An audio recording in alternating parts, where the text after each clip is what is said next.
Complete करके आगे बढ़ते हैं अपन, है ना। वो क्वेश्चंस कंप्लीट नहीं करेंगे तो मजा नहीं आएगा। तो आई थिंक मैंने पिछले लास्ट लेक्चर का पीडीएफ देखो, उसमें फर्स्ट पार्ट तक सॉल्व हो गया था, क्वेश्चन 6 का फर्स्ट पार्ट तक सॉल्व हो गया था। तो सेकंड ऑनवर्ड्स फटाफट सॉल्व करते हैं और आगे बढ़ते हैं, ठीक है। But this is like the maximum that they can ask only on the basis of modulus and conjugate. तो देखो सबके सब सिमिलर टाइप के क्वेश्चन थे, बट फिर भी प्रैक्टिस जरूरी थी, तो मैंने ढेर सारे क्वेश्चन दिए थे। तो इसका एलएचएस देखो, तो मॉड का square, if you recall, mod का स्क्वायर मैंने अच्छे से सिखाया था, क्या बनता है बच्चों, ये इनटू इसका कॉन्जुगेट। तो डू यू अंडरस्टैंड, इसका कॉन्जुगेट ये बन जाएगा। सिमिलरली ये वाला क्या बन जाएगा, ये फॉर्मूला याद रखने की जरूरत नहीं है, बस सिंपल ऐसे याद रखो कि ये इनटू इसका कॉन्जुगेट, उसके बाद मल्टीप्लाई कर दो। तो इन चीजों को लिटरली मल्टीप्लाई करो, तो 1 minus z1 z2 bar minus z1 bar z2 plus this into this में z1 और z1 बार दोनों है, z2 और z2 बार दोनों है। तो first bracket becomes this, second bracket देखो z1 z1 बार z2 z2 बार z1 z2 बार प्लस z1 बार z2, ये बन रहा है बच्चों, लिटरली मल्टीप्लाई किया और कुछ नहीं किया। फॉर्चुनेटली जो गंदी वाली अगली लुकिंग टर्म्स हैं they have already been cancelled. तो बच क्या रहा है, ये देखो, एक z1 स्क्वायर बच रहा है, एक z2 स्क्वायर बच रहा है, plus mod z1 square mod z2 square बच ही रहा है। तो कितने बच्चों को समझा कि ये एक्चुअली में फैक्टराइज हो रहा है, रैशनलाइज सॉरी फैक्टराइज दिख रहा है, डायरेक्टली लिख दू ना, 1 minus a minus b plus ab is 1 minus a into 1 minus b। तो 6 का second part is done, this is RHS, ये प्रूव करना था बस। रिकॉर्डिंग मैंने ऑन किया ना यार, आई स्टार्टेड रिकॉर्डिंग है।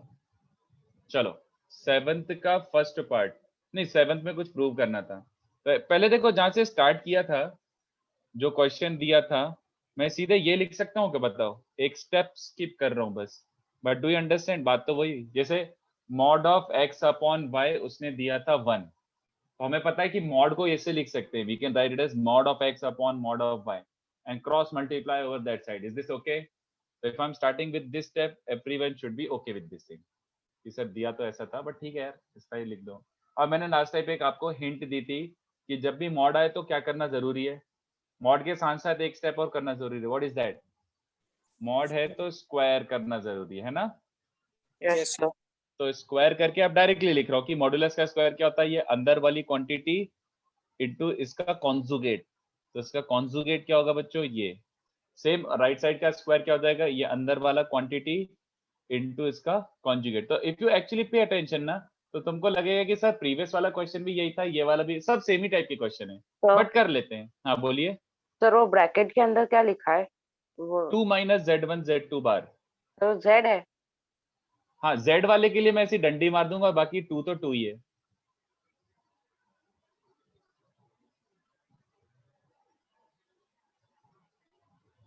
प्लस ये दोनों का प्रोडक्ट बन जाएगा 4 मॉड z2 स्क्वायर। इधर देखो 2 into 2 4 minus 2 z1 bar z2 minus 2 z1 z2 bar plus this into this में z1 z1 बार भी है, z2 z2 बार भी है। तो मैं कायदे से उसको ये लिख देता हूँ z1 square z2 square mod mod ऐसे करके। तो इसमें भी जो गंदी गंदी वाली टर्म्स हैं वो सब कैंसिल हो गई। एंड लुक एट दिस, इधर उधर कर लो बच्चों बस। तो क्या बच रहा है, 4 mod z2 square plus mod z1 square minus 4 minus mod z1 square mod z2 square is 0। तो भी फैक्टराइज हो रहा है, सबको दिख रहा है। इन दोनों में से 4 ऐसा निकल रहा है बच्चों, 4 कॉमन निकलेगा और वहां से क्या बचेगा, क्या हो गया, दिख ही नहीं रहा मेरे को। 4 कॉमन निकलेगा तो मॉड z2 स्क्वायर माइनस 1 और दूसरा ऑफ कोर्स क्या बन रहा होगा, हाँ यस ऑफ कोर्स ये बन रहा है बच्चों फैक्टराइज होके। तो उसने दिया था क्वेश्चन में कि यार मॉड z2 1 नहीं है, ये ट्रू नहीं है। तो इसका मतलब है मॉड z1 का स्क्वायर 4 है ना, और मॉड z1 का स्क्वायर अगर 4 है तो mod z1 has to be +2, plus minus मत करके आ जाना। सर स्टार्टिंग के लेक्चर्स में आप पूरा स्टेप्स लिख दो ना, समझने में इजी होता है। दीपक पूछ लेना कौन सा स्टेप, मैं ऑलमोस्ट सारे स्टेप लिख ही रहा हूँ ऑलमोस्ट। अब मैं ये स्क्वायरिंग करता हुआ लिखूं तो वो मतलब वो मजा नहीं आता। अगर कोई सा डाउट आ रहा है तो पूछ ले, अगर एनी डाउट एट ऑल तो पूछ ले दीपक। बट मैं ऑलमोस्ट सारे स्टेप्स लिख ही रहा हूँ यार, पूरा मल्टीप्लीकेशन शो कर ही रहा हूँ, एक स्टेप स्किप करा है बस। तो कुछ ऐसा लग रहा है तो पूछ ले, मैं ऑलमोस्ट लिख ही रहा हूँ, डोंट वरी। चलो 8 क्वेश्चन में z इज यूनिमॉड्यूलर, तो z यूनिमॉड्यूलर का मतलब क्या होता है, लास्ट टाइम भी मैंने बोल ही दिया था, मॉड z इज 1, ठीक है, ये गिवन है। देन उसने बोला था ये जो कॉम्प्लेक्स नंबर है z-1 upon z+1, prove that ये प्योरली इमेजिनरी कॉम्प्लेक्स नंबर है। तो इसको करने के काफी तरीके होते हैं बच्चों, बट आप नोटिस कर रहे हो क्या, पिछले 4-5 क्वेश्चन में देखो, आपने नोटिस किया अपन ने कहीं पे भी z को x+y आयोटा नहीं पुट करा है, ध्यान से देखो। अब अपन z को x+y आयोटा पुट करना छोड़ देंगे, क्योंकि वो सबसे घटिया मेथड होता है, सबसे लेंथी मेथड होता है। अब अपन ने सारी कंडीशन z और z बार के टर्म्स में ही सीखी थी, तो will be solving most of the questions in z and z bar. तो let this complex number be w, चलेगा, है ना, let this be some complex number w। तो अगर मॉड z 1 है तो हमको प्रूव करना है कि w is a purely imaginary number. कोई मुझे याद करके बताएगा कि लास्ट लेक्चर में क्या सिखाया था, अगर w प्योरली इमेजिनरी तो क्या कंडीशन होती थी, बताओ, एक कंडीशन लिखाई थी, बताओ w अगर प्योरली इमेजिनरी है तो क्या होना जरूरी है, what is the condition for a complex number to be purely imaginary बच्चों? z minus z bar equal to 0. नहीं, उल्टा बोल दिया तूने, z प्लस z बार, है ना, हाँ, z प्लस z बार 0। तो अब देखो w को प्योरली इमेजिनरी प्रूव करना है ना, तो w बार निकालते हैं अपन। तो w बार समझ पा रहा है हर कोई, w बार क्या हो जाएगा, दोनों साइड बार ले लो तो राइट साइड में भी बार स्प्रेड हो जाएगा, ये क्लियर है ना। अब ध्यान से देखो, अब मैं क्या कर रहा हूं, ये कंडीशन कैसे यूज करोगे। मॉड आता है तो मॉड के साथ क्या आता है, जल्दी बोलो, अगर मॉड दिया हुआ है तो इसके साथ एक बार ये करके रख ही लो, व्हाट इज दैट, स्क्वायर। तो ये सबको समझा कि mod z1 is as good as mod z square 1 which is as good as zz bar 1, mod z के स्क्वायर को zz बार लिख सकते हैं, ये सबको चलेगा। तो यहां से मैं क्या कर सकता हूं बच्चों, from this what can be do, मतलब यहां से क्या कर सकता हूं, जल्दी बताओ, एनीथिंग, कुछ घंटी बज रही है दिमाग में। z बार को क्या लिख सकता हूं, 1/z। बस, तो ये देखो z बार को लिखा 1/z, ठीक है, पता नहीं क्या चल रहा है बट करके तो देखते ही हैं। ऑलराइट, एलसीएम लो, 1 - z अपॉन 1 + z। यार 1 - z अपॉन 1 + z क्या है, देखो जरा, लिखा हुआ है ऊपर,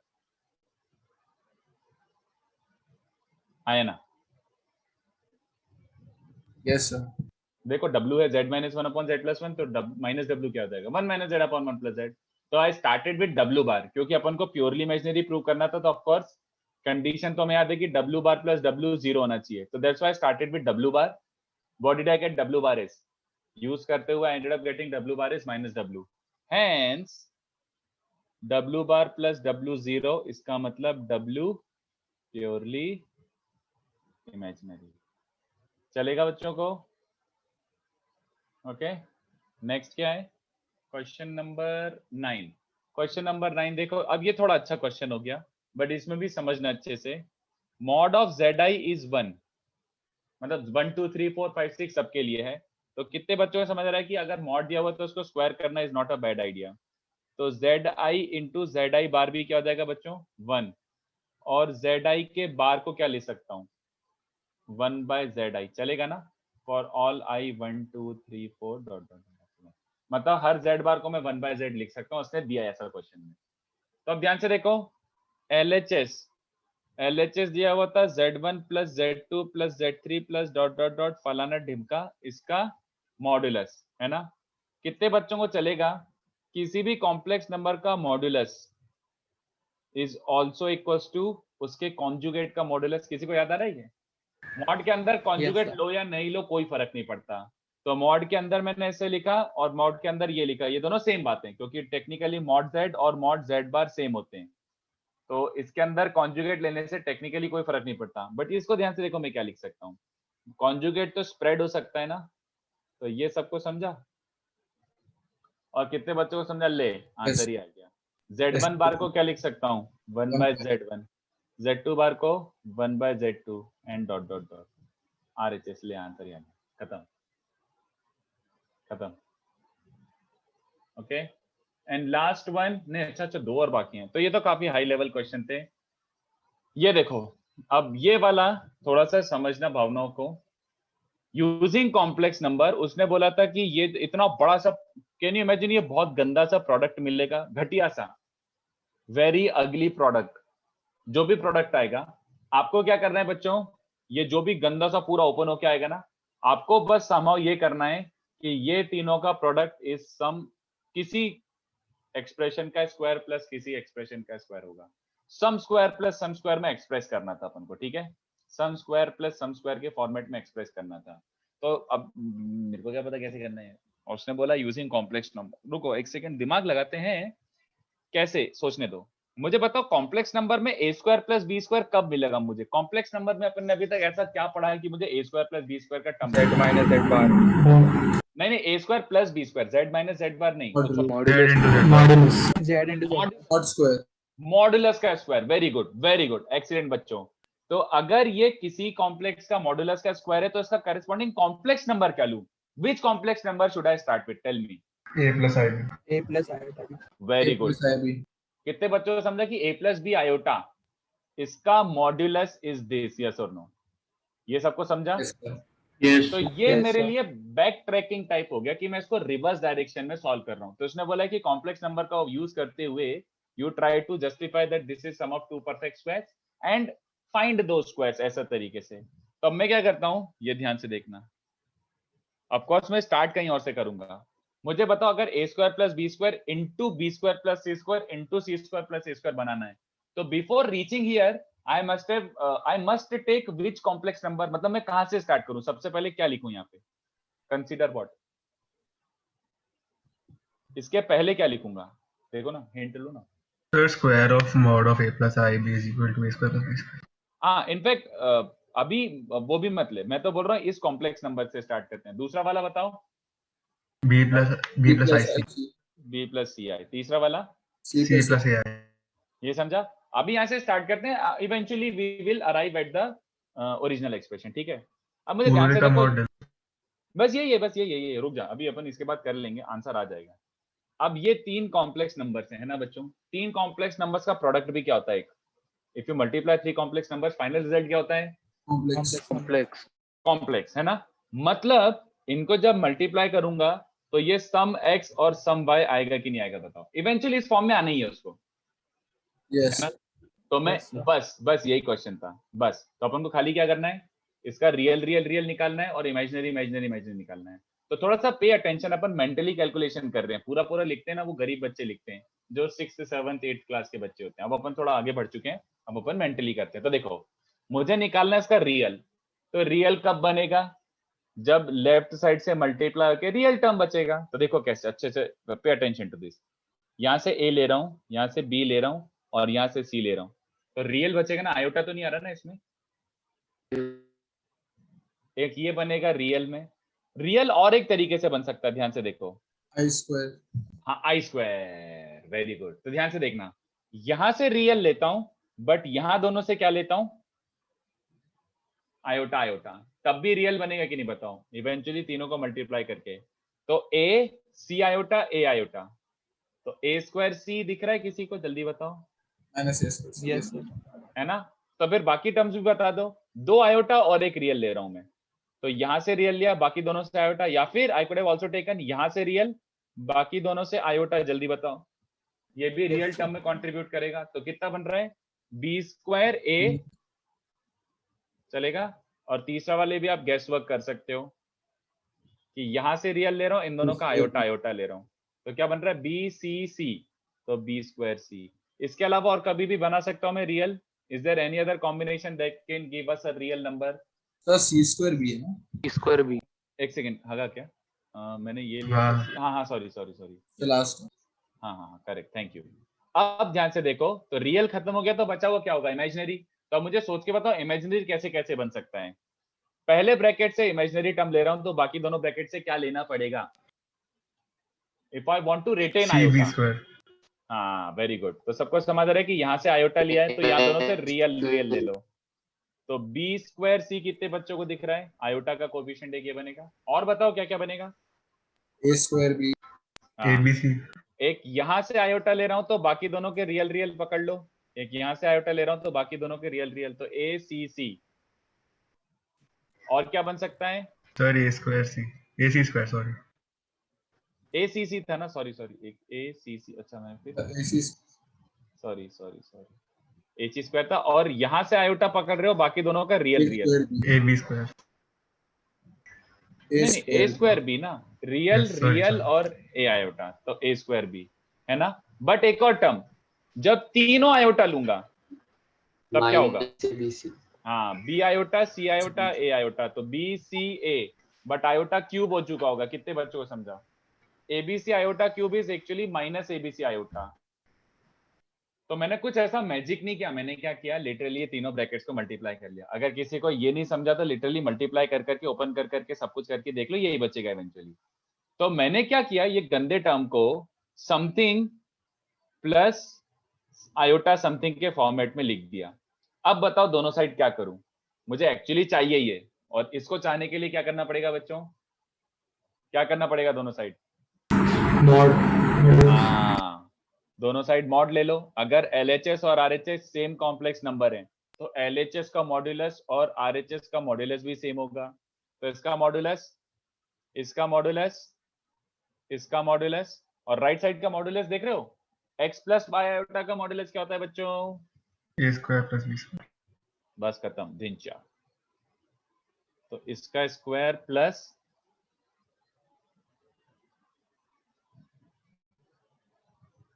ये लो। अब इनफैक्ट मैं अप्लाई मॉड्यूलस और स्क्वायर करके लिख रहा हूँ यार, कौन जबरदस्ती टाइम पास करे। मतलब दोनों साइड रूट आएंगे तो स्क्वायर करने पे दोनों साइड के रूट हट जाएंगे। तो अप्लाई मॉड्यूलस एंड स्क्वायर, तो रूट और ये भी RHS। तो डिड आई जस्ट एक्सप्रेस ये गंदा कचरा literally as a sum of two perfect squares? हो गया क्या? Yes. क्या तुम इसको लिटरली ऐसे मेंटली कर सकते थे जस्ट बाय प्योर मैनिपुलेशन की इसको मल्टीप्लाई करो और सच में परफेक्ट स्क्वायर बनाने की कोशिश कर रहे हैं? इम्पॉसिबल, कर ही नहीं सकते थे ये। तो हम कर ही नहीं सकते थे। कॉम्प्लेक्स नंबर की मदद से देखो, वही सड़ा हुआ सम इतनी आसानी से आ गया। चलेगा बच्चों को? Yes. तो ये थोड़ा एक्सेंट्रिक क्वेश्चन था, थोड़ा सा अलग हटके क्वेश्चन दिया था मैंने। ठीक है, तो अपन ऐसे टाइप के क्वेश्चन भी करते चलेंगे। और 11 देखो, 11 भी कर देता हूँ। ये भी सुपर जहरीला क्वेश्चन है, मैंने शायद बोला भी था कि this is like pretty difficult. तो x raise to 4 plus ax cube plus bx square plus cx plus d equals to 0, ये गिवन है। उसने क्या दिया हुआ? इसके 4 रियल रूट्स हैं। अच्छा नहीं, ये वो वाला क्वेश्चन नहीं है, सॉरी, ये इज नॉट सो बैड। इसके 4 रियल रूट्स हैं बच्चों, ठीक है, अल्फा बीटा गामा डेल्टा। तो ध्यान से देखते जाना। अगर किसी भी एक्सप्रेशन के रूट्स ही सारे गिवन है तो कितने बच्चों को चलेगा इसको फैक्टराइज करके? ऐसे तो लिख ही सकते हैं, ये तो सबको याद है, क्वाड्रेटिक में सब सीखा था। चारों रूट्स पता है तो फैक्टराइज कर लो, है ना। अब ध्यान से देखना, how do I get this expression 1 plus alpha square 1? कोई हिंट देगा मुझे बच्चों, ये कैसे बनाऊं मैं? ये वाला एक्सप्रेशन की वैल्यू मांगी थी मैंने, कैसे बनाऊं 1 plus alpha square 1 plus beta square? जल्दी बताओ, सोचो। What do I do so that I end up getting 1 plus alpha square 1 plus beta square 1 plus gamma square?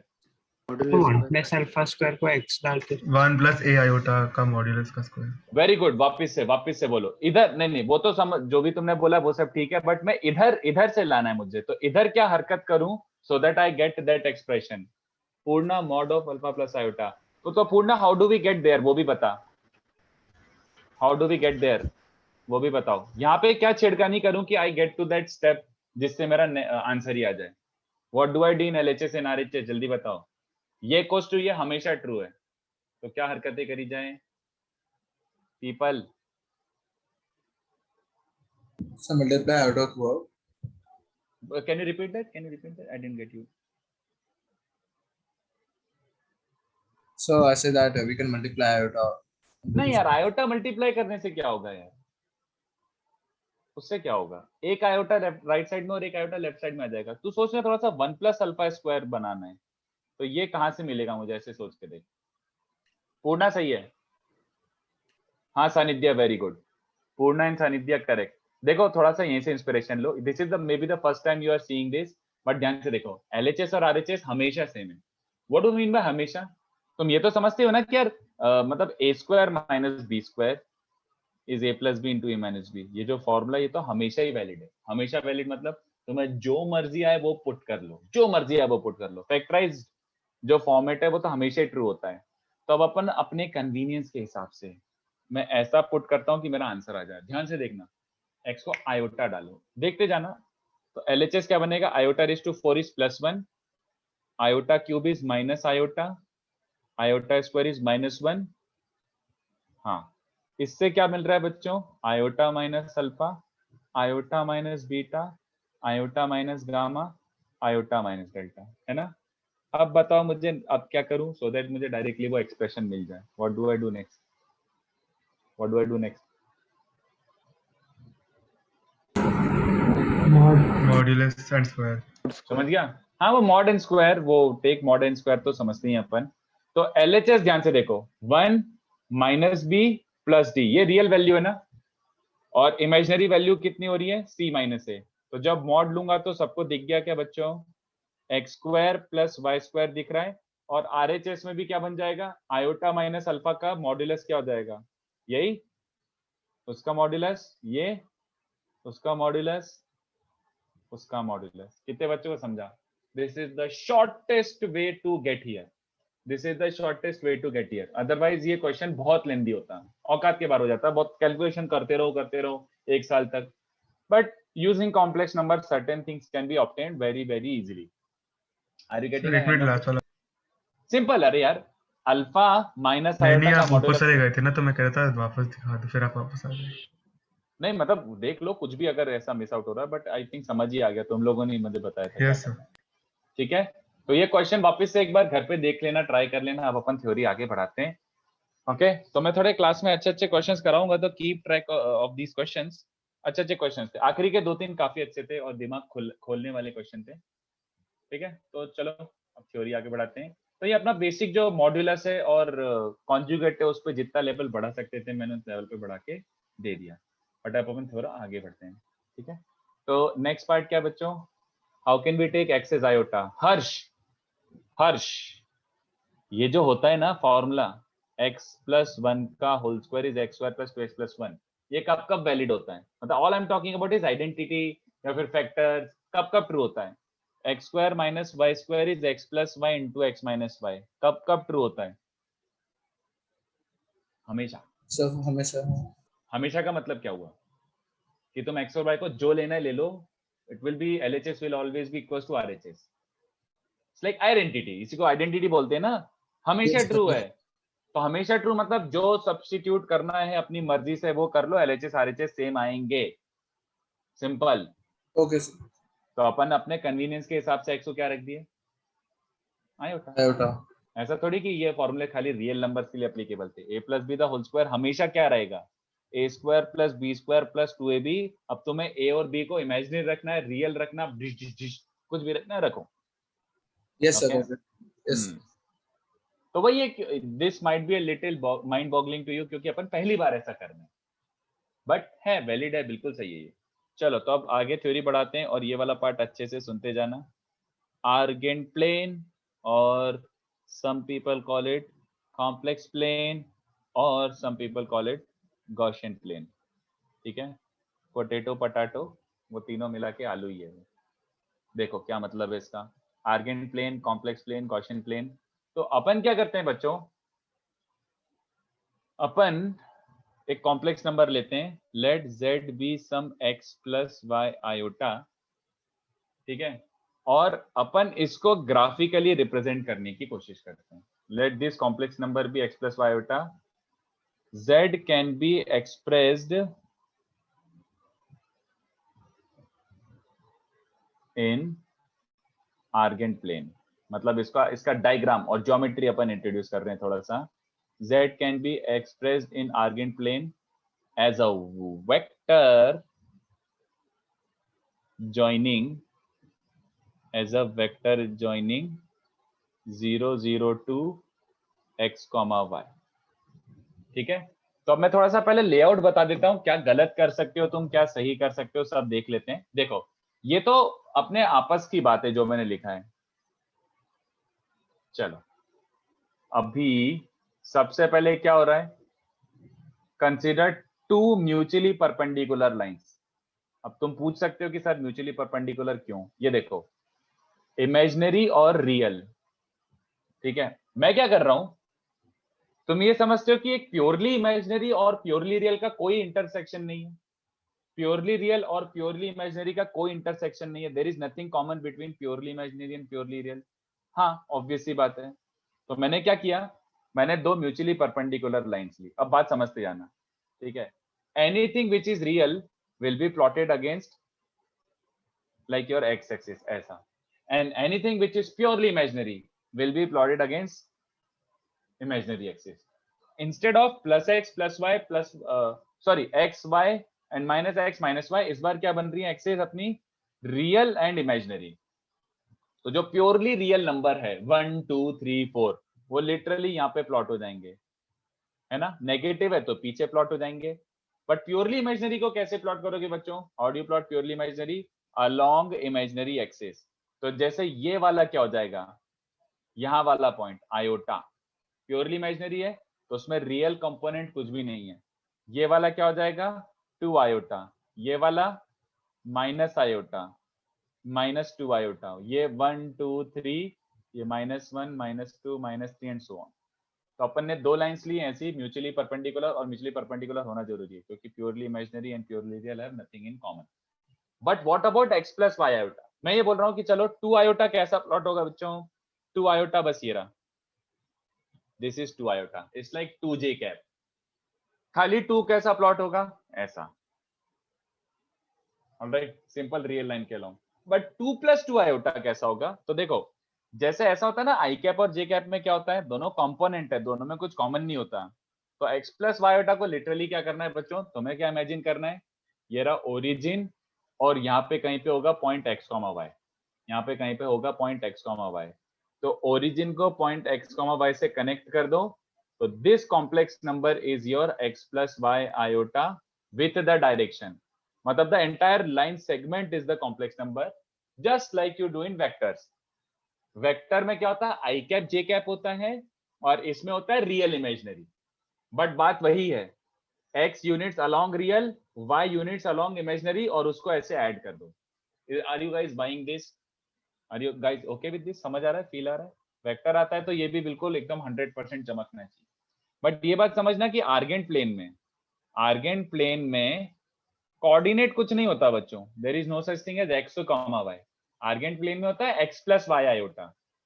वो तो मैंने अपने आपस की बातें की, it can be expressed in Argand plane as a vector joining 0 0 to x, y। But do not write यहाँ पे x, y मत लिखना, कोई गड़बड़ है ये तो x, y अपन किस प्लेन में लिखते हैं, x, y कहाँ लिखते हैं? अपना xy प्लेन में, रियल प्लेन जिसे बोलते हैं ना, xy एक्सिस वाला। यहाँ पे वो नहीं चलेगा, ये नोटेशन गलत हो जाएगा एक तरीके से।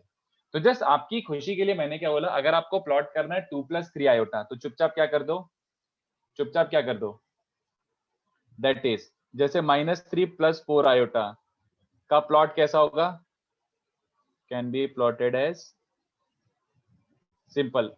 पहले -3, 4 ढूंढो। -3, 4 कौन से क्वाड्रेंट वाला पॉइंट है? 4th क्वाड्रेंट वाला।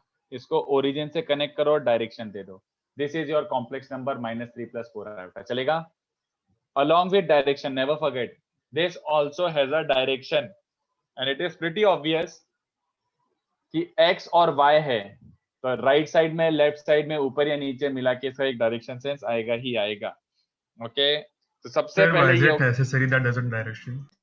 क्या इट हैज अ डायरेक्शन। अरे देखना ऐसे हो गया ना, नहीं necessary क्यों है?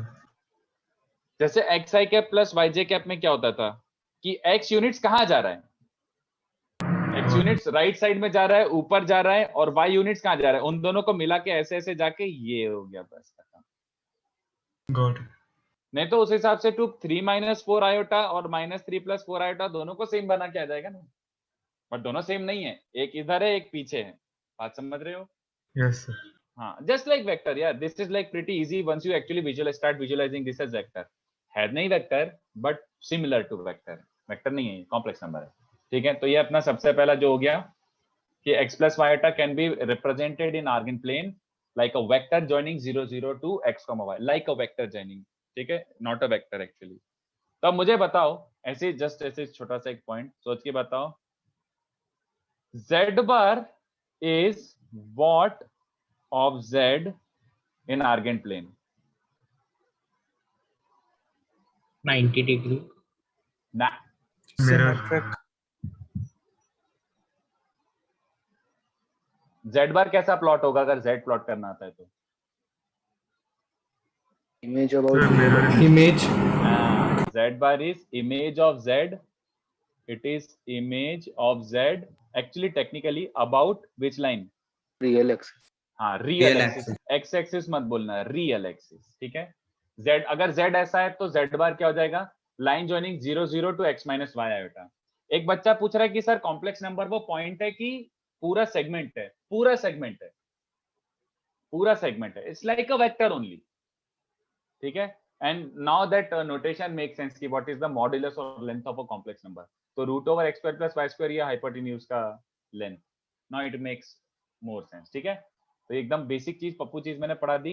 ये जो नेक्स्ट लिखने वाला हो ना ये बहुत इंपॉर्टेंट है. इसको बोलते हैं आर्ग्यूमेंट और कहीं कहीं पे एम्पलीट्यूड भी बोलते हैं. आर्ग्यूमेंट और amplitude. And it is not exactly same as it sounds. Argument और एम्पलीट्यूड का मतलब क्या होता है बच्चों? Every complex number has an argument or an amplitude, which is the angle made by the complex number with positive real axis. This is the definition और यही एक definition. ठीक है. The angle made by the complex number with the positive real axis is called argument of complex number और amplitude of complex number. ठीक है. ये usually denoted कैसा होता है बच्चों? ऐसे लिखा आएगा arg z और amp z. 90% of the time तो arg z दिखेगा. तो arg z क्या है बच्चों? सीधी सी बात, नो बकवास, फोकट टाइम पास नहीं करते हैं. एक कॉम्प्लेक्स नंबर बना हुआ है मान लो, तो this angle theta, theta is argument of z. और थीटा किससे मेजर होगा हमेशा? थीटा हमेशा पॉजिटिव रियल एक्सिस से मेजर होगा. ठीक है. Does it make sense? पर एक तरह से स्लोप ही हो गया ना. स्लोप होता है tan थीटा. हाँ हाँ. हाँ, तो ये स्लोप नहीं है, ये एंगल है, स्लोप एंगल. बट इसमें थोड़ा सा जरा सा डिफरेंस है. ठीक है, जरा सा बेसिक. तो अपन देख लेते हैं इसको और आगे पढ़ लेते हैं. चलो, सबसे पहला पॉइंट, मुझे एक बात बताओ, अगर ये डेफिनेशन पकड़ के रखें अपन, if we talk about this definition, तो कितने बच्चों समझ रहे हैं कि मैं थीटा, जैसे कोई एक ऐसा है, उसने बोला sir angle with positive X axis ये लिया, बट एक कोई एकदम सर्किट आया, उसने बोला मेरे को तो ये चाहिए. बोलो, तो क्या वो गलत है डेफिनेशन के हिसाब से? Is that person wrong? नहीं यार, ये भी सही है. एक और सर्किट आया, उसने बोला नहीं हमें तो भैया ये चाहिए, क्या वो गलत है? नहीं यार, वो भी सही है एक तरीके से. So what I am trying to tell you is कि जो आर्ग्यूमेंट है ना, argument is nothing but angle है यार, simple angle. Argument of a complex number, मतलब that angle, that inclination. Alright. So actually arg z will always be written in this form. Is this okay? Actually, the correct version is arg z is 2n pi plus theta. All right, the correct version is 2n pi plus theta. Okay, but इसके बाद एक और term आ रहा है जो ज्यादा important है. Argument तो समझा ना, बट एक होता है प्रिंसिपल आर्ग्यूमेंट. जैसे आप लोगों को लग रहा होगा ना कि सर क्या रोटेट किए जा रहे हो, एक 0 से 2 पाई में तो सारे एंगल कवर हो जाते हैं, तो वो 0 से 2 पाई वाला एंगल बोल दो ना सीधे.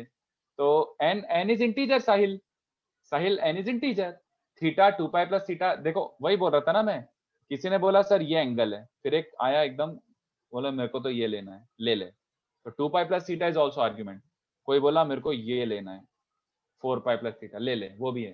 तो theta, 2 pi plus theta, 4 pi plus theta, 6 pi plus theta, all of them are arguments, because all of them are technically inclination with positive x-axis or positive real axis. But एक नया term आ रहा है बच्चों, what is that? Principal argument. ये आपको थोड़ा ध्यान से सुनना पड़ेगा और ये थोड़ा सा तिरछा सा है. I want you to pay attention to this. Principal argument क्या होता है बच्चों? Principal argument is argument only, but the angle lying strictly in the range minus pi to pi is called principal argument. तो ये थोड़ा confusing होता है, तो ये बच्चों को अच्छे से अभी कभी क्लियर कर देता हूँ, फिर पूरा अच्छे से उठा के कॉपी कर लेना. ध्यान से देखना. तुमको ये बुरा लग रहा होगा कि क्या है ये माइनस पाई टू पाई क्या है, सुन लो, बट ये ऑफिशियल है, मैं अपने मन से नहीं बना रहा हूँ, तो आपको ये थोड़ा सा ध्यान देना पड़ेगा. I don't know why they defined minus pi to pi. They could have easily done the same thing with 0 to 2 pi. But ये जो प्रिंसिपल आर्ग्यूमेंट होता है ना बच्चों, एक यूनिक एंगल होता है. यूनिक मतलब समझ रहे हो? अगर मैं देखा जाए तो एक रोटेशन में सारे पॉसिबल डायरेक्शन या फिर सारे पॉसिबल एंगल आ जाते हैं ना, तो एक रोटेशन मतलब ये पूरा 360 के रोटेशन में हर डायरेक्शन डिफाइन हो ही जाएगा. तो वो यूनिकनेस वाला फंडा अपन इंट्रोड्यूस कर रहे हैं, और वो यूनिकनेस वाला फंडा होता है principal argument, that unique inclination. But इन लोगों ने पता नहीं कॉम्प्लेक्स नंबर में कचरा कर दिया, उसको अपन 0 से 2 पाई की जगह माइनस पाई टू पाई बोलते हैं. सर माइनस पाई इंक्लूडेड है क्या? माइनस पाई पे राउंड ब्रैकेट है, क्योंकि देख माइनस पाई मतलब ये एंगल, माइनस पाई मतलब ये एंगल, और पाई का मतलब भी यही एंगल है. वो अगर मैं quadratic हो माइनस जाएगा। पाई पे भी और पाई पे भी ले लूंगा तो दो रिपीट हो जाएगा, बट मुझे यूनिक चाहिए ना. तो माइनस पाई से पाई मतलब हो तो पूरा सर्कल कंप्लीट हो रहा है कि नहीं बताओ. Are be able to cover all possible direction. Minus Yes. Pi से पाई स्टार्ट करो, Yes. बट इसमें माइनस पाई टू पाई है, मतलब यहां से स्टार्ट करके एक वेक्टर यहां से लिया, यहां से स्टार्ट करके यहां तक लिया है. माइनस पाई पे राउंड ब्रैकेट है और पाई पे क्लोज ब्रैकेट है. This is principal argument. तो तुम्हें अगर एंगल ढूंढना है, इसमें बस गंदी बात क्या है, if you have to look for angle, तो you should strictly look for minus pi to pi interval. If somebody is asking for principal argument, you have to look at the angle strictly in the range minus pi to pi. तो जैसे देखो, एक काम करते हैं, थोड़ा सा discuss कर लेते हैं, इसको कंप्लीट कर लेते हैं. तो जैसे एक केस लेता हूं ये वाला. अगर मान लो तुम्हारा वेक्टर इस डायरेक्शन में, जैसा मैंने बनाया वैसा का वैसे ही लो, x प्लस वाई आयोटा. तो बताओ बच्चों, मैं एंगल कैसे मेजर करूं, क्लॉकवाइज की एंटी क्लॉकवाइज? क्लॉकवाइज की एंटी क्लॉकवाइज, एंटी क्लॉकवाइज है ना, क्योंकि फर्स्ट क्वाड्रेंट में तो काइंड ऑफ अगर मैं इस डायरेक्शन में जाऊंगा तो कितने बच्चों को दिख रहा है, ये पॉजिटिव रहेगा अभी, है ना, मतलब पाई से छोटा ही है. सेकंड ध्यान से देखो, अगर मान लो समहाउ मेरा वेक्टर इस डायरेक्शन में है, ठीक है, सुनते जाना मेरी बात. तो अभी मैं एंगल पॉजिटिव एक्स एक्सिस से एंगल कैसे मेजर करूं, क्लॉकवाइज की एंटी क्लॉकवाइज? Anticlockwise. हाँ, as long as I have to stay in this range. तो अभी भी देखो थीटा कैसा दिख रहा है यार, थोड़ा ऑब्ट्यूज टाइप दिख रहा है, बट पाई से तो छोटा ही है. बट अब very very very carefully observe this one. But अगर मेरा vector let's say third quadrant में जा रहा है, if my vector is in third quadrant, मैं वैसे ये मेजर कर सकता हूं, बट ये वाला measurement will not be called my principal argument. Can anyone explain why is this measurement not a principal argument measurement? Greater than pi. क्योंकि ये पाई से बड़ा हो गया. तो इसमें गंदी बात क्या हो रही है, अगर ये मेजर करूंगा तो मैं इसको आर्ग्यूमेंट बोल सकता हूं, बट मैं इसको प्रिंसिपल आर्ग्यूमेंट नहीं बोल सकता. क्यों? क्योंकि principal argument should not exceed pi. तो जब तुम थर्ड क्वाड्रेंट में पहुंच जाओगे तो तुम्हें एक्चुअली किस डायरेक्शन में रोटेट करना पड़ेगा, किस डायरेक्शन में मेजर करना पड़ेगा बच्चों? क्लॉकवाइज. चलेगा, ये तुम्हारा प्रिंसिपल आर्ग्यूमेंट होगा. I hope you are following this. और अगर वेक्टर फोर्थ क्वाड्रेंट में तो कैसा मेजरमेंट लोगे, क्लॉकवाइज की एंटी क्लॉकवाइज? क्लॉकवाइज. क्लॉकवाइज लेना पड़ेगा. समझ आ रही मेरी बात? the only reason for this to happen is ये रेंज के कारण. समझ आ रहा है? बोलो. अब जैसे मान लो ये x प्लस वाई होता है, तो कहना है से कि प्रिंसिपल आर्ग्यूमेंट टेक्निकली आप ये ले सकते हो, प्रिंसिपल आर्ग्यूमेंट टेक्निकली आप ये बोल सकते हो. ये चलेगा क्या, बोलो? इस वाले इसमें ये ले सकते हो, ठीक है, प्रिंसिपल आर्ग्यूमेंट ये ले सकते हो. इस वाले केस में प्रिंसिपल आर्ग्यूमेंट बच्चों क्या हो जाएगा, अच्छे से देखना. आई एम नॉट 100% श्योर आपको इन्वर्स को इतना आता है कि नहीं आता है. इस वाले केस में प्रिंसिपल आर्ग्यूमेंट क्या कहलाएगा, it has to be strictly second quadrant angle. तो स्ट्रिक्टली सेकंड क्वाड्रेंट एंगल के लिए क्या हो जाएगा बच्चों, ये समझते हो क्या? थोड़ा बहुत इन्वर्स को आता है क्या आप लोगों को बच्चों? सब बहुत बेसिक. इन्वर्स को थोड़ा बहुत बेसिक समझते हो, जो मैंने लिखा है वो समझ आ रहा है क्या, ये वाला? Yes. Pi minus tan inverse y by mod x. ये देखो एक्चुअली में मैंने क्या किया, ये तो समझते हो ना कि टेन इनवर्स का रेंज खाली इतने इंटरवल में होता है. Sorry, tan inverse is always in the interval minus pi by 2 to pi by 2. हाँ या ना? Yes, sir. तो मैं टेन इनवर्स को कभी भी ऑब्ट्यूज तो लिख ही नहीं सकता हूं, क्योंकि टेन इनवर्स का range minus pi by 2 to pi by 2 होता है. तो मैं इस एंगल को tan inverse y by x लिख के नहीं छोड़ सकता, वो गड़बड़ हो जाएगी। तो मैंने उसको फिक्स किया एक तरीके से। ये देखो मैंने पहले क्या किया, अगर इस डायरेक्शन में तुम्हारा वेक्टर है तो इसका x कोऑर्डिनेट नेगेटिव है, y कोऑर्डिनेट पॉजिटिव है। तो पहले मैंने क्या निकाला, tan inverse y by mod x। तो सुनते जाना, tan inverse y by mod x, कितने बच्चों को समझ रहा है, y अपॉन mod x एक पॉजिटिव वैल्यू होगी, Yes. और वो tan इनवर्स ऑफ एक पॉजिटिव वैल्यू एक छोटा सा मस्त सुंदर सा अक्यूट एंगल होगा ना, एक पप्पू सा अक्यूट एंगल Yes, sir. मिलेगा। तो वो ये छोटा सा एंगल आया, ये वाला tan inverse y by mod x, ये वाला अक्यूट एंगल है। बट मुझे एक्चुअली ये एंगल चाहिए, तो पाई माइनस थीटा, समझा किसी को, पाई माइनस ये कर दिया, Yes, sir. है ना। आई होप समझा सबको। थर्ड क्वाड्रेंट के लिए देखो, थर्ड क्वाड्रेंट में तुम्हारा प्रिंसिपल आर्गुमेंट, ये रटना नहीं है, मैं बस ऐसे लिख रहा हूँ, फॉर्मेलिटी निभा रहा हूँ बस, ये इसको रटने की जरूरत नहीं है। प्रिंसिपल आर्गुमेंट इस केस में क्या हो जाएगा, ध्यान से देखना। इस केस में I need to ensure that angle is in the interval -π to π। तो अगर मैंने इसको क्लॉकवाइज डायरेक्शन में लिया है, तो ये देखो ये आंसर आएगा। ये चलेगा क्या बताओ, -π प्लस एक छोटू सा अक्यूट एंगल, -π पूरा हो गया, उसमें छोटू सा अक्यूट एंगल अगर ऐड कर दूंगा तो ये प्रिंसिपल आर्गुमेंट कहलाएगा कि नहीं बताओ, क्योंकि टेक्निकली -π और π के बीच में। और कितने बच्चों को चलेगा ये फोर्थ क्वाड्रेंट वाला, tan inverse y by x is good enough. ये तो इनवर्स ट्रिगो का कॉन्सेप्ट हो गया, बट ऐसे लिख सकते हो, जो tan inverse y by x है, इसमें y नेगेटिव है, x पॉजिटिव है, तो tan इनवर्स ऑफ जो नेगेटिव वैल्यू होगा वो एक मस्त नेगेटिव सा एंगल आएगा, छोटू सा नेगेटिव अक्यूट एंगल आएगा, और वही अपना एंगल है। हाँ, फोर्थ क्वाड्रेंट में नेगेटिव अक्यूट एंगल ही तो होगा। तो this is the way we can write our principal arguments, but we always need to ensure that they are always lying in the interval -π to π। तो principal argument ये हो गया और argan plane ये हो गया। तो ये एकदम बेसिक अपन ने चीजें पढ़ी हैं, पहले इसको कॉपी करो बच्चों, और किसी को कुछ Sir? डाउट आए तो पूछो, बोलिए। वो जो मॉड है वो सिर्फ सेकंड केस में लगेगा क्या? हाँ, थर्ड केस में पता क्यों नहीं लगा, देख, क्योंकि tan inverse y by x third quadrant में टेक्निकली x और y दोनों ही नेगेटिव होते हैं, तो x और y दोनों नेगेटिव है, तो y by x already positive हो गया। तो ये जो मैंने लिखा है ना यहाँ पे देख, tan inverse y by x, ये जो है ना, ये छोटू सा अक्यूट एंगल दे रहा होगा, ये वाला एक्चुअली, ये वाला tan inverse y by x एक पॉजिटिव वैल्यू होगी, पॉजिटिव अक्यूट एंगल होगा, तो -π प्लस वो छोटा सा angle is in the interval -π to π। Negative अपन को मेजर करना पड़ेगा। तो मॉड मैंने खाली यहाँ पे लगाया, बाकी सब करेक्ट है, ये सही है एकदम, बाकी कहीं पे भी लगाने की जरूरत नहीं है। ओके सर, समझा। तो दैट इज बेसिकली इनवर्स का काम हो गया वो। तो अपन इनवर्स को अभी पढ़ नहीं रहे हैं, बस आइडिया ले रहे हैं, और ऐसे कोई पूछेगा भी नहीं आपको, मैं तो बस आइडिया दे रहा हूँ। इसको छापो बच्चों। I hope everyone is clear with principal argument. Angle ही है, बट -π से π के बीच में। तो अगर वो थर्ड या फोर्थ क्वाड्रेंट में है तो उसको क्लॉकवाइज रोटेशन में मेजर करना, एंटी क्लॉकवाइज नहीं। छापो जल्दी से।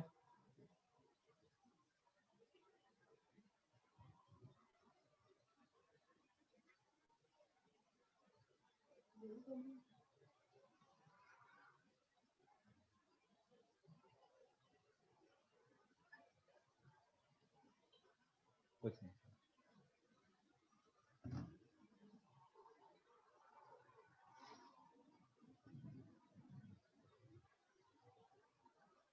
तो ऐसा नीचे स्क्रॉल करूं,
थोड़ा सा नीचे स्क्रॉल करता हूं बच्चों। अरे हैंग हो गया दुष्ट, दो एक सेकेंड, अभी भी हैंग है। ले। हाँ अब ठीक है। ये कॉपी करो। You don't have to write this, ये इनवर्स फिनवर्स वाला इसको लिखने की जरूरत नहीं है, मतलब लिख लो बट याद रखने की जरूरत नहीं। इन शॉर्ट वो अपन एनीवे फिगर आउट कर लेंगे, थोड़ा सा दिमाग लगा के अपने आप फिगर आउट हो जाएगा।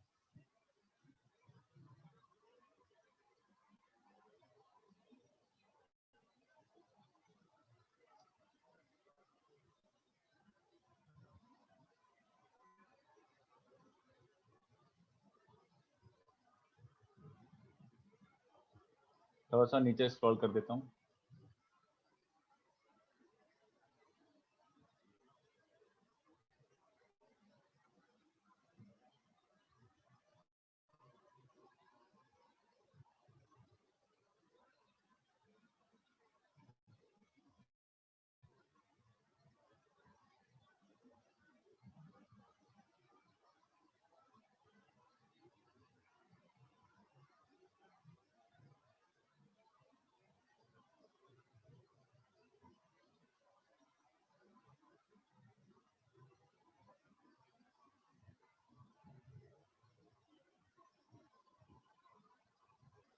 थोड़ा सा नीचे स्क्रॉल कर रहा हूँ।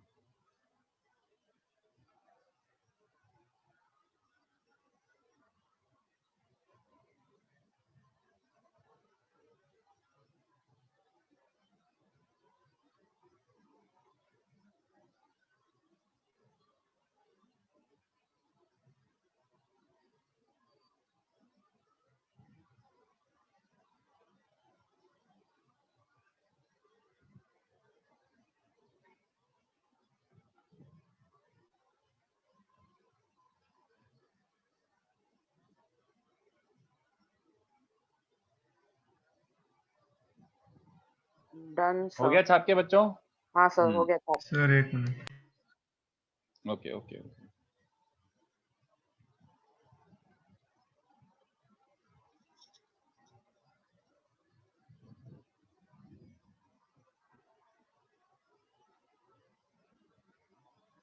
जस्ट ऐसी ऐसी ऐसी क्वेश्चन दे रहा हूँ, जल्दी से इसका प्रिंसिपल आर्गुमेंट सोच समझ के करना। इसका प्रिंसिपल आर्गुमेंट आइडेंटिफाई करके बताओ। ऐसे दो पप्पू सी चीजें दे देता हूँ, प्रिंसिपल आर्गुमेंट चाहिए मुझे, ठीक है?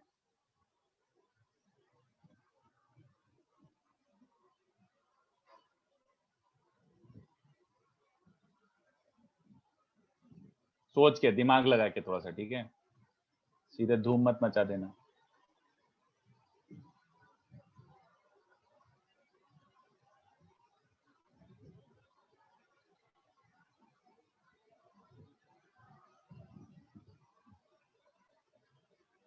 प्रिंसिपल आर्गुमेंट पूछा है तो be very careful while evaluating that value.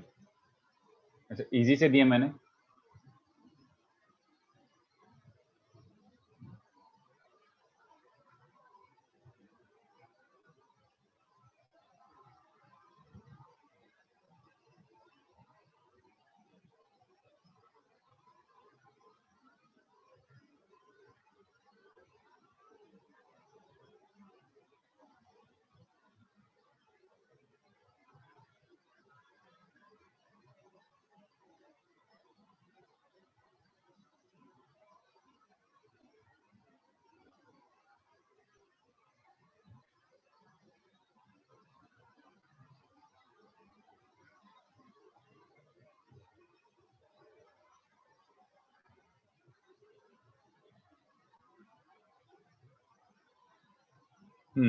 आ गया। फर्स्ट का क्या आ रहा है? Principal argument. क्या इंक्लिनेशन है इसका?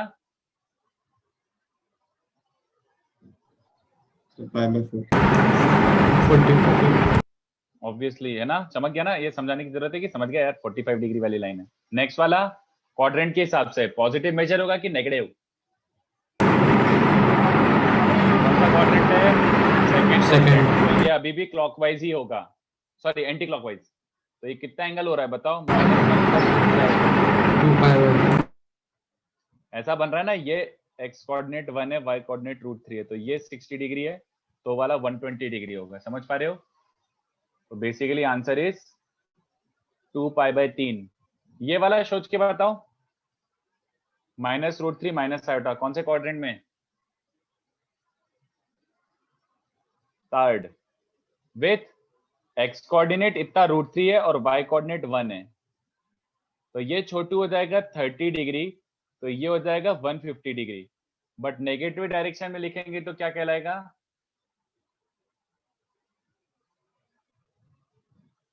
-5π/6। ओके बच्चों, Yes, sir. है ना? मतलब काफी इजी है यार, ये तो समझते हो तुम लोग। उसके बाद -3 का प्रिंसिपल आर्ग्यूमेंट क्या होगा? Where is -3 located? एक्सेस पे नहीं, Zero. उसमें भी एग्जैक्टली कहाँ? Real axis. रियल एक्सेस में भी कहाँ?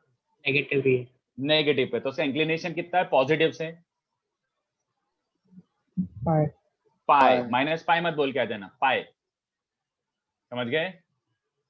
तो इसमें मतलब क्या ही सीखा हूं, मतलब ये तो तुम समझते हो कि हाँ ठीक है यार, एंगल ही तो पूछ रहे हैं।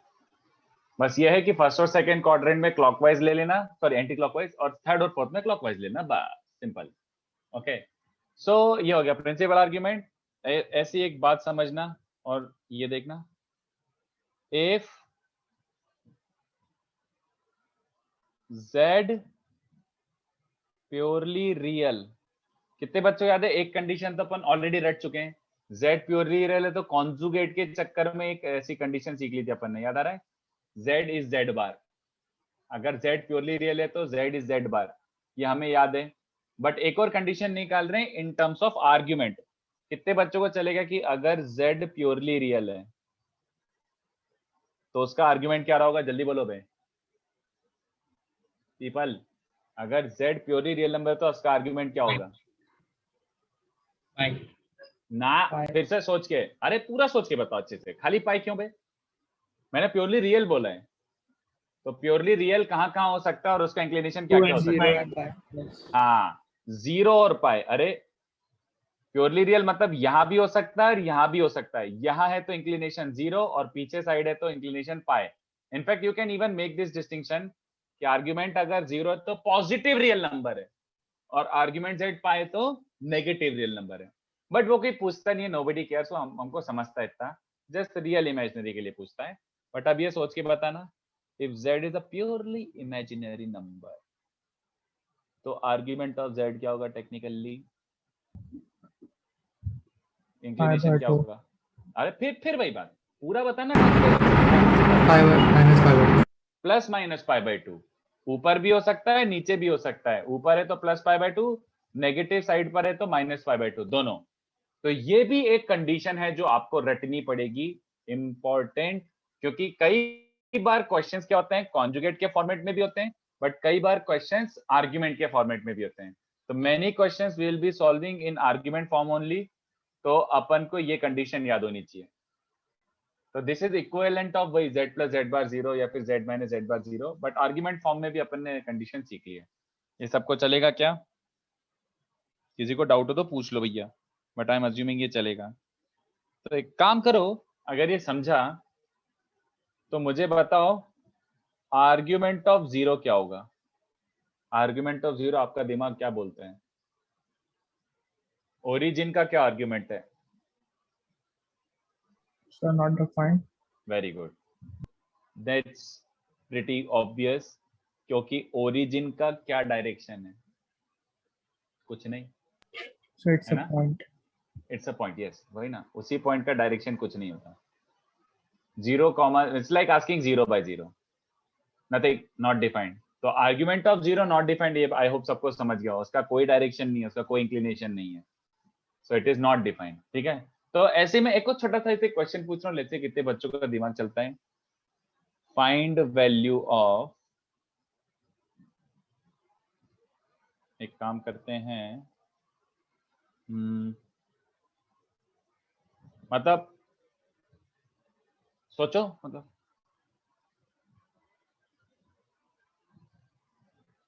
अच्छा, मैं यहाँ पे जहाँ पे भी ऐसे क्वेश्चन दिया ना, यहाँ पे मैं ऐसे ही बोल रहा हूँ, यहाँ पे हर जगह assume arg means principal everywhere, हर जगह जहां पे भी आर्ग्यूमेंट लिखा है ना उसको प्रिंसिपल अज्यूम करो। देखो एक चीज पहले क्लियर आउट कर देता हूं, आर्ग्यूमेंट तो कोई सा भी एंगल चलेगा, बट प्रिंसिपल आर्ग्यूमेंट में उसको मेंशन करना पड़ेगा। जैसे अगर उसने लिखा ना find the argument of 1 + iota, तो कोई अगर ये भी लिख के आ जाता तो चल जाता, बट जब उसने प्रिंसिपल बोला है तभी प्रिंसिपल लिखो, ठीक है ना। तो अभी मैं क्या बोल रहा हूं, if I am saying argument of mod Z, तो आई मेंट प्रिंसिपल ही निकालना बस, ठीक है। अभी जो भी आगे देने वाला हूं मैं वो सबके सब प्रिंसिपल ही निकालना। ऑलराइट, तो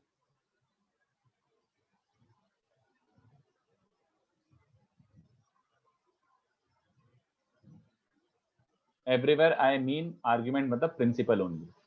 तो अगर सब जगह प्रिंसिपल आर्ग्यूमेंट ही है तो इन सब वैल्यूज के बारे में गेस वर्क कर सकते हो कि ये वैल्यूज क्या होंगी। Can we say anything about these values? सोच के बताओ क्या मतलब है इसका। थोड़ा वियर्ड लगेगा बट एक्चुअली बहुत लॉजिकल है। बताओ आर्ग्यूमेंट ऑफ मॉड जेड क्या होगा, जल्दी बताओ। 0 to pi, 0 और pi. हाँ फिर से सोचो। 0. हाँ, argument of mod z has to be only क्या बच्चों? 0. हाँ, पहले का 0 ओनली। क्यों, किस बेसिस पे 0 बोला भैया? On what basis? Argument of mod Z. Mod Z का मतलब, मॉड जेड के बारे में क्या बोल सकता हूं मैं eventually? What can I say about mod Z? Real. Mod Z is Always positive. Positive real. Modulus है ना वो √(x² + y², तो ये क्वांटिटी एक पॉजिटिव रियल नंबर है। तो argument of a positive real number क्या होगा? 0। सेकंड का आंसर देखते हैं कितने बच्चों का आता है।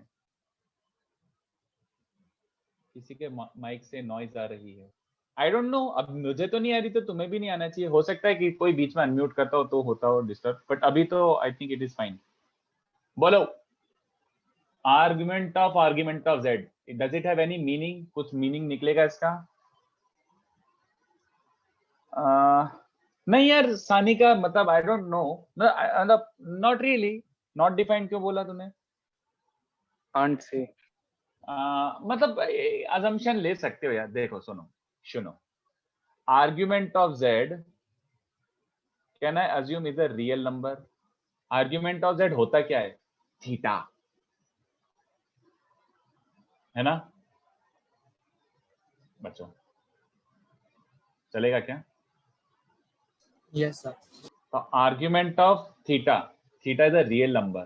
तो what is argument of a real number? 0 or pi. हाँ, तो 0 और पाई। मैं वो कॉन्ट्रडिक्शन वाली बात बस हटा रहा हूं। मतलब कोई बच्चा ऐसा बोल सकता है ना कि अगर z पॉजिटिव रियल नंबर था तो आर्ग्यूमेंट ऑफ z क्या हो जाएगा? 0। एंड आर्ग्यूमेंट ऑफ 0 क्या हो जाएगा? Not defined. वैसे लिख ही देता हूं यार, या तो 0 होगा या पाई होगा या नॉट डिफाइंड होगा, है ना। मतलब ठीक है, क्यों स्किप करूं यार। तो फिर थर्ड वाले का सोच के बताओ। Not defined. Very good. ये क्या हो जाएगा बच्चों? पहला टर्म।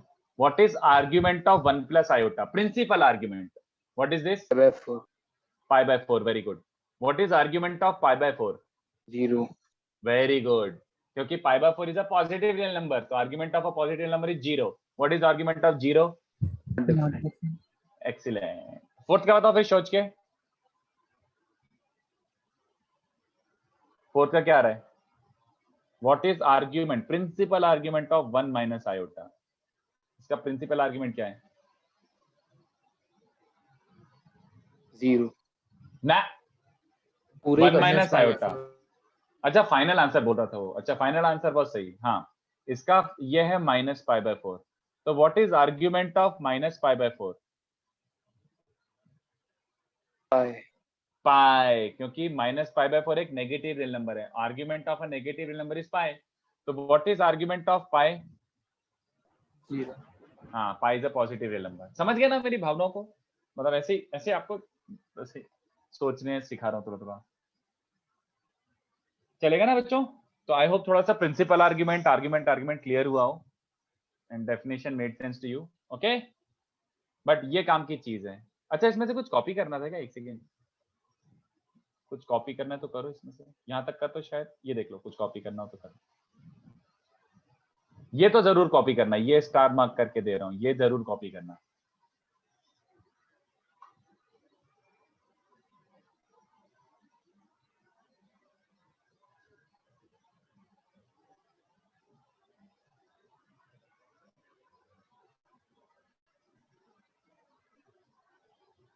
ये कंडीशन जरूर कॉपी करना, बहुत ऑब्वियस है बट फिर भी बिल्कुल यूज आएंगी और बिल्कुल कॉपी करना है।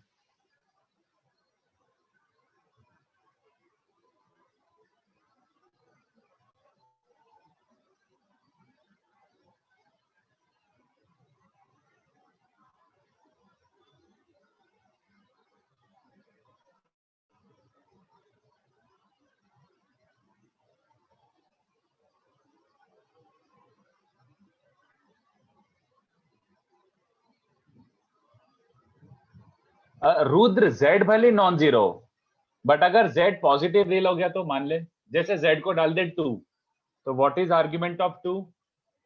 0, and what is argument of 0? Not defined. तो भले ही Z non zero but Z can still be a positive real number ना, तो इसलिए नॉट डिफाइंड भी एक पॉसिबिलिटी थी, तो मैंने कंसीडर कर ही ली।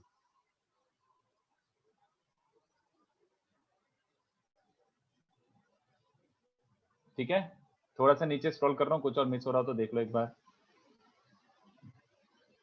अब देखो नेक्स्ट पार्ट जो बता रहा हूँ काफी काफी काफी काफी इंपॉर्टेंट है, ये वाला बहुत यूज आता है, बहुत ज्यादा। वैसे आपको थोड़ा सा बेसिक बेसिक आइडिया होगा, बट फिर भी इसको अपन अच्छे से डिटेल में डिस्कस करेंगे। And this is called polar form of complex number. Polar form of complex number, what is polar form? Super duper important. देखते हैं चलो पोलर फॉर्म का मतलब क्या होता है। तो जो x plus y iota format है वो ठीक है, काम का तो है बट उतना काम का नहीं है जितना ये वाला है, तो इसको तो अपन धूम मचा के एकदम से याद रखेंगे। What is polar form? तो I guess you have some idea कि पोलर फॉर्म का मतलब क्या बोलना चाह रहे हैं, बट इसको अपन अच्छे से डिटेल में डिस्कस करें।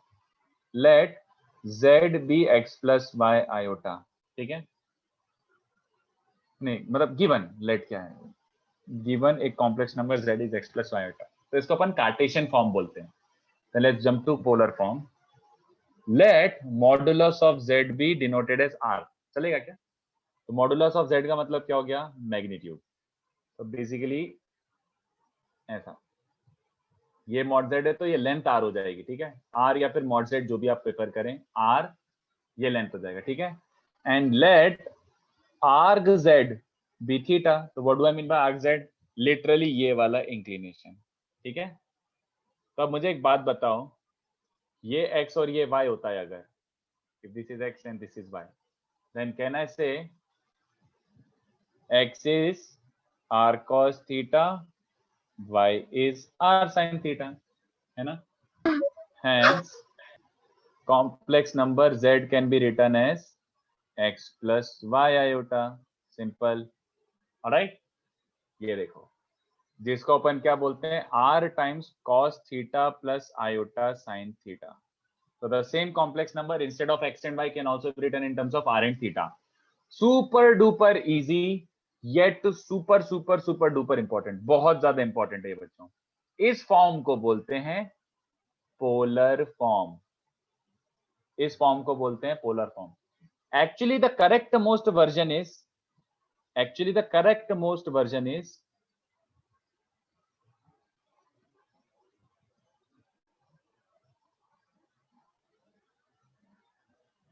क्योंकि टेक्निकली आर्ग्यूमेंट खाली एक वैल्यू नहीं होती, आर्ग्यूमेंट हमेशा 2n पाई प्लस छोटा होता है। तो एक्चुअल करेक्ट वर्जन ये है, बट अपन इस पर ध्यान नहीं देते, इसको अपन बोलते हैं जनरल पोलर फॉर्म। ये हो गया general polar form. When theta is like a general angle, तो इसको बोलते हैं जनरल पोलर फॉर्म। और इसमें if theta is principal argument, अगर तुम थीटा एकदम सिलेक्टिवली प्रिंसिपल आर्ग्यूमेंट लेते हो, then z equals to r cos plus I sin is called, इस वाली चीज को क्या बोलोगे? Principal polar form.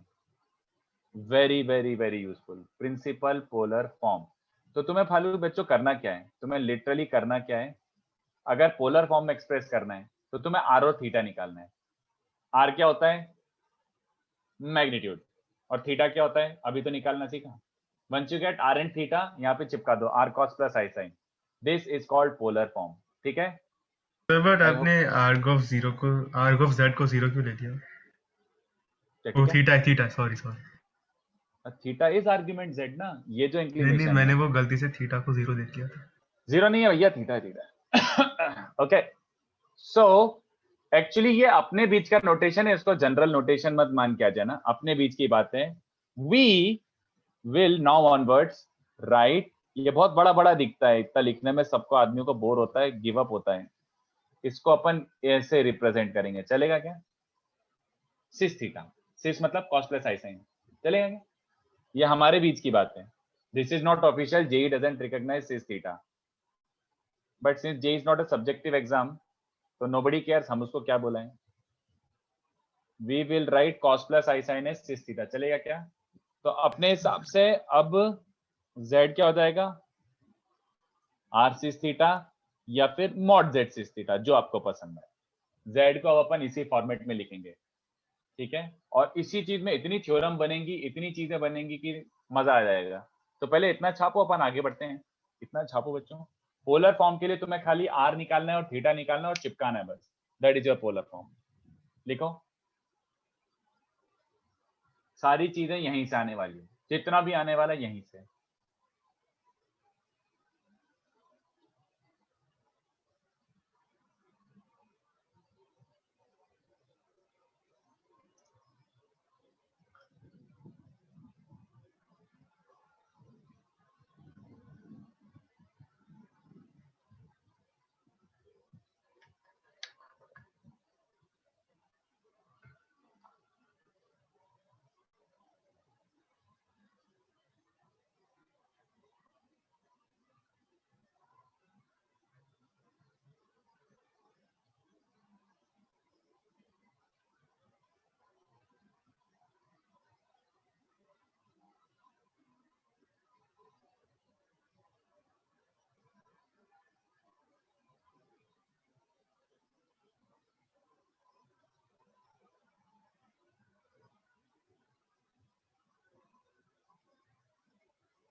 छापा बच्चों ने? सर एक मिनट। ओके,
तो ऐसे मैं 2-3 ऐसे प्रैक्टिस के लिए देता हूँ, काफी पप्पू पप्पू चीजें हैं ये, कोई बड़ी बात नहीं है।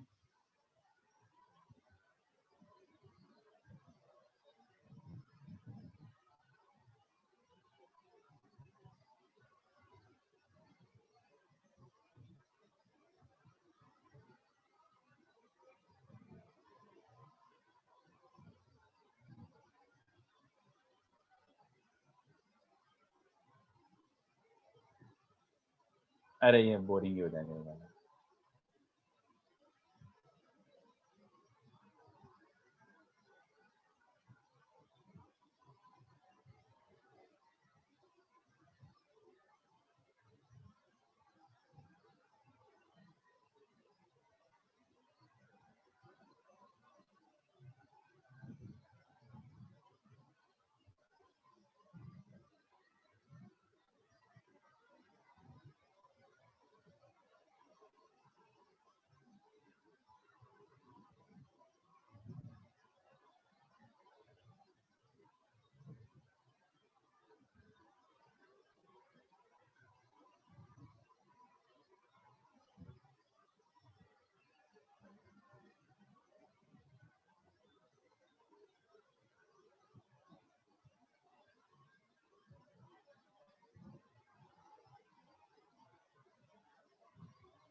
ये हो गया।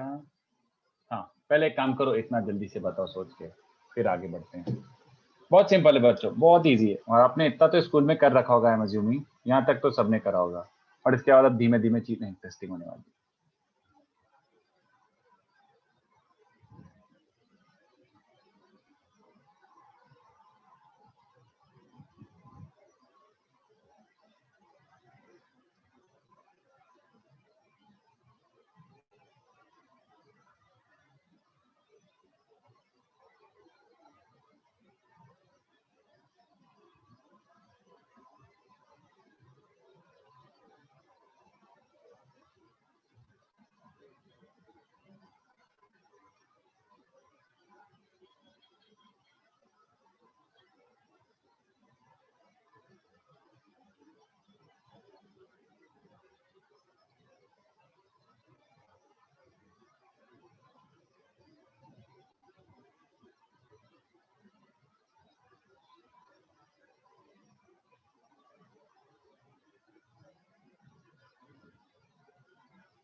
पहला हो गया बच्चों? Yes, sir. पहला तो सबका हो ही गया होगा यार, जस्ट सिंपल सा क्या निकालना है, मॉडुलस निकालना है और एंगल निकालना है। तो सॉल्यूशन ऑफ द फर्स्ट वाला क्या बन जाएगा, -1 प्लस आयोटा, तो दिस इज सेकंड क्वाड्रेंट। तो मॉडुलस तो √2 है, और आर्ग्यूमेंट निकल गया क्या, ये रहा 3π/4, सेकंड क्वाड्रेंट वाला जो है, तो √2 सिस थीटा, r सिस थीटा। सेकंड वाला क्या बन जाएगा, 1 माइनस √3 आयोटा। तो ये फोर्थ क्वाड्रेंट है, तो फोर्थ क्वाड्रेंट के लिए पहले r निकाल लो, इसका r समझ रहे हो, √x² + y² 2 आ चुका है, और सिस ऑफ आर्ग्यूमेंट क्या है बच्चों, -π/3। Is this okay? किसी को अगर पूछना हो तो पूछ लो, बट आई एम अज्यूमिंग कि तुम्हें ये समझ आ रहा है, तो मैं कुछ बहुत ज्यादा एक्सप्लेन नहीं कर रहा। इसका भी r क्या है, √x² + y² निकालो, √4 मतलब 2, बट ये कौन सा क्वाड्रेंट है बच्चों, थर्ड क्वाड्रेंट। तो थर्ड क्वाड्रेंट के लिए ये एंगल क्या हो जाएगा बच्चों, निकाल के देखो, आई होप सबको आ गया हो ये। किसी को इसमें कुछ भी पूछना तो पूछ लो, बट फर्स्ट वाले का ये है, ठीक है। सेकंड क्वेश्चन का मीनिंग समझा बच्चों, इसको सिस थीटा लिख, मतलब सिस फॉर्म में लिखना है इसको, सिस थीटा भी नहीं, सिस फॉर्म। सिस फॉर्म मतलब कॉस प्लस आई साइन, खत्म कहानी, इसको सिस बोलते हैं, cos plus i sine, cos of something plus iota sine of something, क्योंकि यही जो फॉर्म है, इस सारे फॉर्मूले सारी थ्योरम इसी पे बनेंगी। तो ये जो लिखा हुआ है, ये cis of what, all I am expecting is cis of what, ये लिखना जरूरी भी है। तो फर्स्ट का आंसर बताओ, sine plus iota cos theta, ये सिस ऑफ व्हाट है, बताओ, कोई गेस वर्क कर सकता है? क्या ये सिस थीटा ही है क्या, इज दिस सिस थीटा बच्चों, is this cis theta only, shall I call this cis theta? Correct Disha, very good. Ahmad सही है, अभी देखा मैंने चैट पे। कितने बच्चों देख रहे हैं, सिस थीटा का मतलब बेसिकली क्या होता है, cos theta plus iota sine theta, it is not that. तो ये cos of what plus iota sine of what है, सबको दिख रहा है ना बच्चों, फर्स्ट वाला साइन प्लस आई कॉस, नहीं यार मुझे तो cos प्लस आई साइन चाहिए। तो कितने बच्चों को दिख रहा है कि cos साइन को क्या लिख रहा होगा, ऑफ कोर्स π/2 प्लस थीटा, और cos क्या रहा होगा ओरिजिनली, π/2 माइनस थीटा। तो cos plus i sine is called cis, तो इसको आप एक्चुअली टेक्निकली बोलोगे cis of π/2 minus theta. Very important, ये लिखना जरूरी है, इसलिए मैं प्रैक्टिस भी करवा रहा हूँ, इसके बिना काम नहीं चलेगा, सिस π/2 माइनस थीटा। ओके, तो फिर सेकंड क्या बन रहा है, जल्दी बताओ, सेकंड वाला किस चीज का सिस है, cis of which angle, cos of which angle is sine and sin of which angle is minus cos, सोच के बताओ, ट्रिगो यार ये allied angle, cos of which angle is sine and sin of which angle is minus cos, बच्चों सोचो कौन सा quadrant है? cos became plus and sin became minus. Fourth quadrant. तो and which angle also? fourth quadrant में भी क्या? sis of what angle should I write? minus pi by 2. 360. Either you can call it 3 pi by 2 plus theta or minus pi by 2 plus theta. चलेगा ना? cos of minus pi by 2 plus theta क्या होता है? plus sin theta fourth quadrant के हिसाब से. But sin of minus pi by 2 plus theta क्या होता है? minus cos theta. तो मैच कर रहा है ना? देखो ट्रिगोबन यार, ट्रिगोबन सिंपल. थर्ड वाला गेस वर्क करके बताओ. cos and sin of which angle became this? Third वाला cos and sin of which angle became this? minus theta. हाँ, ये होगा sis of minus theta. cos of minus theta तो plus cos theta होता है, but sin of minus theta minus sin theta हो जाता है. ये जरूरी है, इसलिए मैं करवा रहा हूँ. आपको sis फॉर्म में लिखना आना चाहिए, क्योंकि every formula is actually in sis form only. तो पहले sis फॉर्म में लिखेंगे, फिर उसका फॉर्मूला बनाएंगे, जो भी करेंगे. तो नेक्स्ट वाला बताओ. cos of which angle becomes minus cos theta but sin remains plus sin theta? cos became negative, sin remained positive.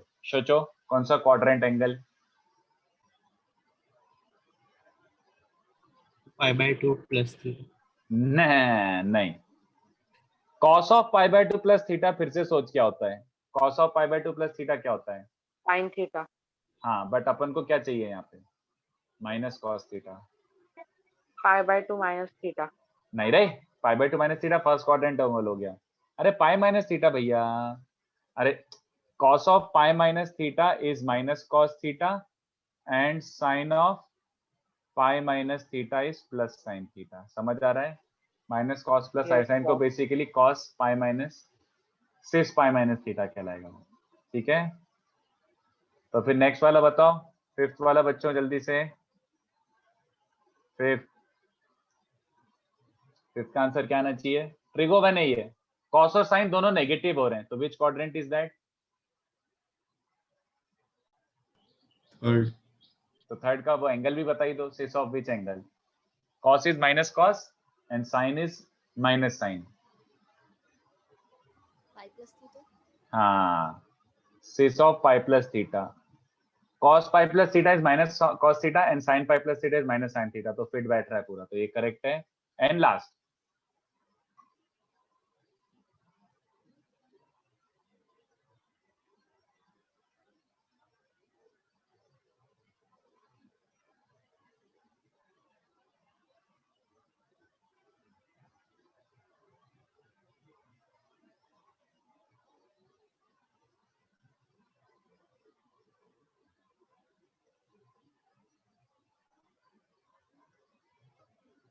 cos became minus sin and sin became minus cos. तो दोनों negative है, तो अभी भी third quadrant angle है, but cos और sin flip कर रहे हैं.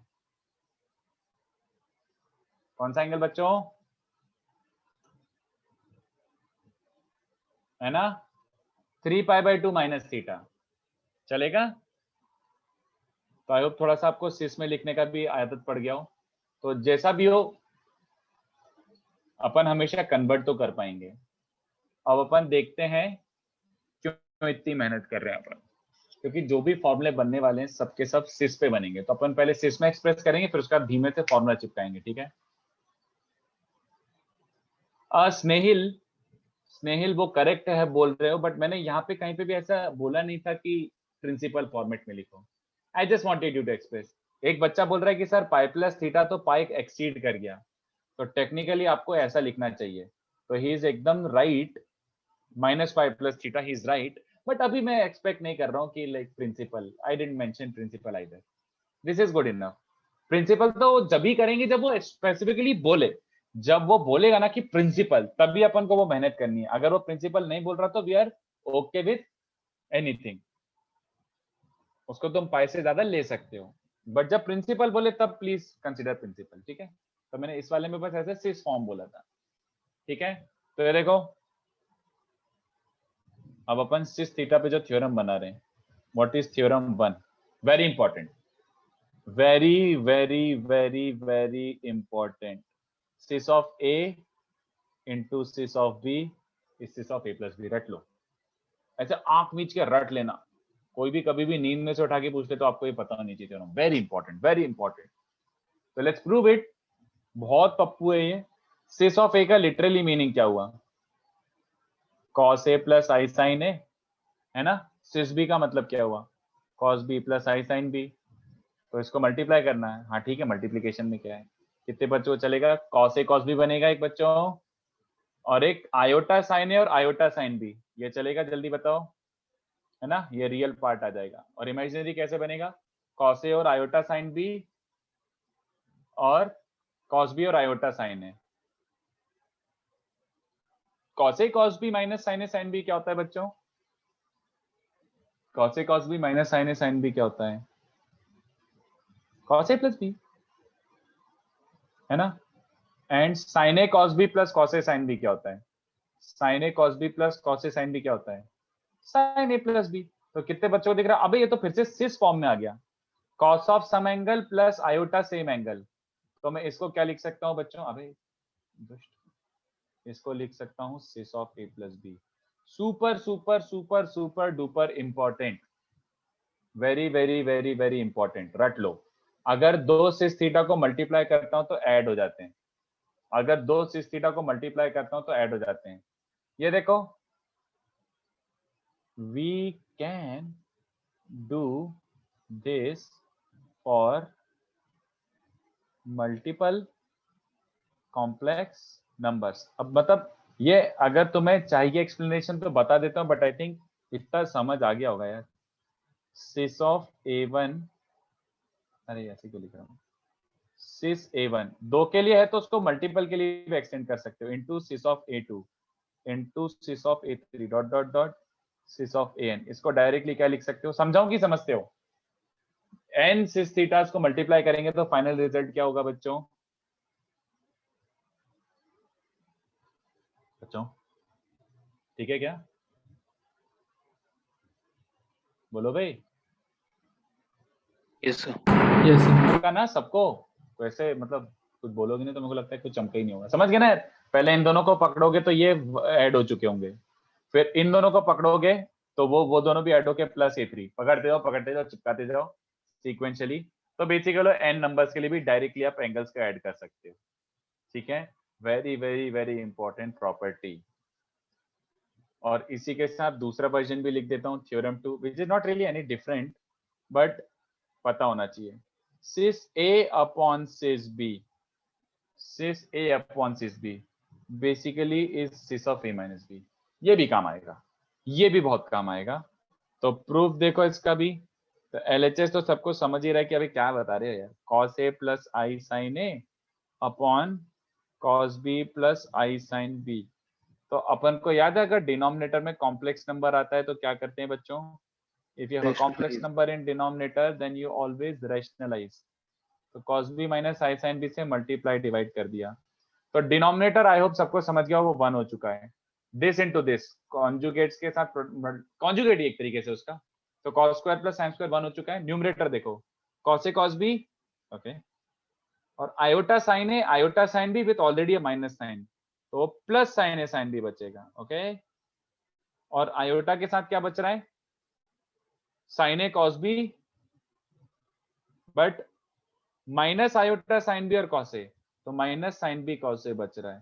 तो अगर इसको आप ध्यान से देखेंगे तो ये तो मैंने एकदम पप्पू तरीके से जो था वो समझा दिया। Cos a cos b plus sine a sine b क्या होता है?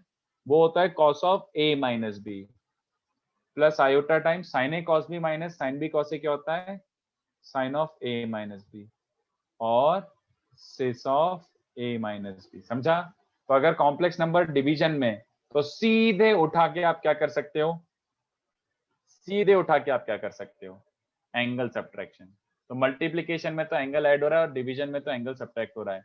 Super super super duper important properties, ये रटना है क्योंकि आने वाले 2 लेक्चर 3 लेक्चर इसी पे अपन धूम मचाएंगे। तो इसको छाप लो बच्चों, वेरी वेरी इंपॉर्टेंट। ये भी इंपॉर्टेंट है, ये भी इंपॉर्टेंट है। लिखो इसको बच्चों, कॉपी दिस।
हाँ, तो अगर ये कॉपी हो गया हो तो ठीक है, बस आज के लिए इतना काफी है। बट नेक्स्ट लेक्चर में यहीं से कराऊंगा और अपन काफी सारी चीजें सीखेंगे नेक्स्ट लेक्चर, ठीक है। तो नेक्स्ट लेक्चर मुझे याद दिला देना, डी मॉर्गन्स थ्योरम अपन को करना है, ठीक है। जस्ट अच्छा मैं यहाँ पे लिखे देता हूँ ना, वैसे भी मैं आजकल पीडीएफ चेक करता हूँ। डी यहाँ से स्टार्ट करना है, ठीक है। तो नेक्स्ट लेक्चर अपन काफी नई नई चीजें और खतरनाक चीजें सीखेंगे, बहुत अच्छे अच्छे क्वेश्चन बनेंगे इसमें, ठीक है। तो इसको कॉपी कर लो, चलो आज के लिए इतना काफी है, और नेक्स्ट लेक्चर ये रिवाइज करके आना, ठीक है। हो गया सर, कॉपी कर लो। ठीक है, चलो तो फिर मिलते हैं। हार्दिक, मैं नेक्स्ट लेक्चर से होमवर्क दूंगा वैसे। अच्छा नहीं, थोड़ा सा 2-4 क्वेश्चन तो दे सकता हूँ बुकलेट में से, 2-4 क्वेश्चन लाइक होमवर्क मैं ग्रुप पे अपडेट करता हूँ, ठीक है। I have 1 more lecture coming up, तो उसके बाद मैं अपडेट करता हूँ। कोई ऐसे एक रिमाइंडर मैसेज डाल देना, मैं थोड़े से 4-5 क्वेश्चन प्रैक्टिस के लिए दे दूंगा बुकलेट से। चलो काटा। Sir, हाँ बोलो। sir, is this in some way related to Cantor's set theory, like the De Morgan's law in the set theory? De नहीं, डी मॉर्गन कुछ और है और ये डी मॉइवर्स है, MOIVRES, and they are not at all related, no relation. Okay, sir, got it. चलो bye, मैं PDF अब भी शेयर कर रहा हूँ, ठीक है। Bye sir, thank you. चलो। हाँ यार सानिका, अपन को एक लेक्चर लगवाना है, मेरा actually time table almost full है, फुल मतलब completely A to Z full है, तो मेरे को सेशन मिल ही नहीं रहा है। तो yes, I will try to keep a session for ellipse and hyperbola next week. तब तक तुम लोग जितना सॉल्व कर सकते हो कर लो, I have to keep a session, yes. चलो बाय।